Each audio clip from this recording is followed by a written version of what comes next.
రేపు జరగబోవు శాసనమండలి ఎన్నికల్లో ఉత్తరాంధ్ర జిల్లాల నుంచి ఎన్నిక నోటిఫికేషన్ రిలీజ్ చేసిన సందర్భంగా ఈరోజు మా పార్టీ అధ్యక్షుడు జగన్మోహన్ రెడ్డి గారు పార్టీ సీనియర్ నాయకులతో ఉమ్మడి విశాఖ జిల్లాకు సంబంధించిన శాసనసభ్యులతో ఇన్ఛార్జీలతో పార్లమెంట్ సభ్యులతో అందరితో సమావేశం ఏర్పాటు చేయడం జరిగింది. అందరూ కూడా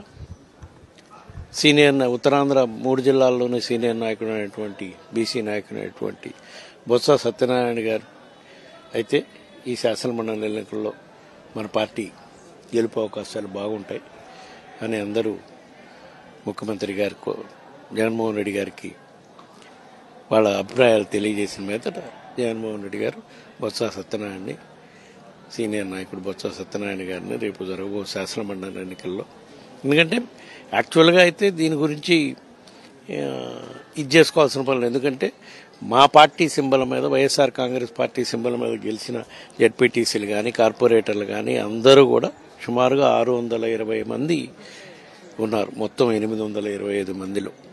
కాబట్టి ఎన్నిక అనేది ఇదే. కాకపోతే ఇప్పుడున్న పరిస్థితుల్లో అధికార పార్టీ ప్రలోభాలు పెట్టే కార్యక్రమం చేస్తుంది. కాబట్టి ఇంత ప్రలోభాలు పెట్టినా కూడా పార్టీ నిర్ణయం ప్రకారం పార్టీ ఎవరిని అభ్యర్థిగా నిర్ణయిస్తే వాళ్ళకి మద్దతు ఇచ్చే విధంగా ఎవరి నియోజకవర్గంలో వాళ్ళ ఇన్ఛార్జీల ఆధారంలో అందరి ఓట్లు ఉండే జెడ్పీటీసీ ఎంపీటీసీ కార్పొరేటర్లకి అందరితో కూడా మాట్లాడి మన అభ్యర్థి విజయానికి కృషి చేయాలని చెప్పి మా పార్టీ అధ్యక్షుడు జగన్మోహన్ రెడ్డి గారు సందేశం ఇవ్వడం జరిగింది. తప్పకుండా అందుకనే అసలు ఈ సమావేశం పెట్టడం కోసం కారణం అదే.